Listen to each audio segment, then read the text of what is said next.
శని వక్రగతి పొందడం జూలై 13వ తారీఖు నుండి నవంబర్ 28 వరకు ఉంది కాబట్టి ఈ వక్రగతి పొందుతున్నప్పుడు మీనరాశిలో దీని యొక్క ప్రభావం దానివల్ల లాభం జరుగుతుందా, నష్టం జరుగుతుందా, లేకపోతే ఏ విధమైన విశేషం జరుగుతుంది అనే విషయాన్ని మనం ఇప్పుడు విశేషం తెలుసుకోవడం ప్రయత్నం చేద్దాం.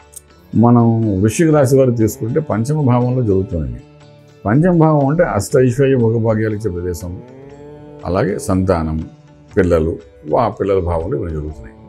ఈవేళ పిల్లలు ఉన్నారు, పెద్దవాళ్ళు అయ్యారు, మీకు పిల్లలు ఉన్నారు అంటే పిల్లల నిర్ణయాన్ని ఏవైతే ఉంటే దాన్ని ఎక్కువగా ఫోకస్ చేసి దాన్ని డిస్టర్బ్ చేయడానికి ప్రయత్నం చేయకండి. అది రివర్స్లో మనకు మళ్ళీ ఇబ్బంది పడే అవకాశం ఉంది. ఒక నెల రోజులు ఆ నిర్ణయాన్ని దూరం నుండి అబ్జర్వ్ చేస్తూ ఇది మంచి చెడు అని చెప్పి ఊరుకోవడానికి ప్రయత్నం చేయండి. లేకపోతే relation with the kids also, మీ పిల్లలతో రిలేషన్ కూడా ఒకసారి స్పాయిల్ అయ్యే అవకాశం ఉంటుంది ఇటువంటి పరిస్థితుల్లో వృశ్చిక రాశి వారికి. చాలా జాగ్రత్త. అలాగే మనం సంపాదించిన డబ్బును కూడా ఏదైనా ఖర్చు పెట్టాలనుకుంటే ఎంతవరకు అవసరం ఓ రోజంతా ఆలోచించండి. దీనికి ఖర్చు పెట్టాలా పెట్టద్దా, లాంగ్ టర్మ్లో దృష్టి పెట్టండి. ఇప్పుడు ఇది ఇన్వెస్ట్మెంట్ చేయొచ్చా చేయకూడదా, రకరకాల డబ్బు ఖర్చు పెట్టడం కూడా చాలా ఆలోచించి ఖర్చు పెట్టడం చాలా అవసరం పడుతుంది. ఎందుకంటే ఒకసారి బర్న్ అయ్యే అవకాశం ఉంటుంది అదే డబ్బు. ఈ వృశ్చిక రాశి వారి పంచమ భావం అంటే ఎంత పంచమ భావంలో కానీ ఇవన్నీ అలాంటి జరిగితే నష్టం కూడా చూపించే అవకాశం ఉంటుంది.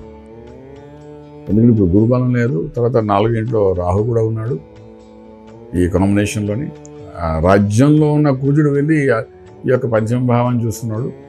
సో మీ ఉద్యోగానికి ప్లస్ ఈ పిల్లడికి మధ్య కనెక్టివిటీ ఏదో జరుగుతుంది. అంటే వీడు తీసిన పనుల వల్ల అది మీకు ఉద్యోగంలో కూడా కొన్ని ఇబ్బందులు పడే అవకాశం ఉంటాయి పిల్లలు చేసే పనుల వల్ల. పూర్వకాలంలో చూస్తుంటే బ్యాంకులో ఎంప్లాయీస్ ఉండేవారు, వాళ్ళ పిల్లలు ఏమంటే ఏమైనా ఇబ్బంది ఉంటే బ్యాంకు వచ్చేసేవారు.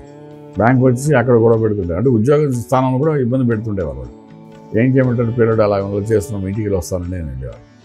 అలాగేంటంటే ఈ పంచమ భావం మీద ఎప్పుడైతే ఇటువంటి దృష్టి అడిగిందో దాన్ని మనం కరెక్షన్ చేసుకోవడం చాలా అవసరం పడుతుంది వృశ్చిక రాశి వారికి. కొంచెం జాగ్రత్తగా పిల్లలతో ఉండాలి. పిల్లలకి ఇబ్బంది కలగచ్చు, వాళ్ళకి ఏదైనా డిస్టర్బెన్స్ అవ్వచ్చు, వాళ్ళకి చిన్న దెబ్బలు తగలచ్చు, లేదా దానివల్ల మనం మానసిక ఒత్తిడి పొందొచ్చు. అలాగే ఖర్చు దగ్గర మీరు అనుకునేది 1000 రూపాయలు ఉంటే 1500 అవ్వచ్చు, అనవసరమైన ఖర్చులు ఎక్కువ అవ్వచ్చు. ఇవన్నీ ఉంటే దాన్ని కరెక్షన్ చేసుకోవాల్సిన అంతేనా వృశ్చిక రాశి వరకు ఉంటుంది.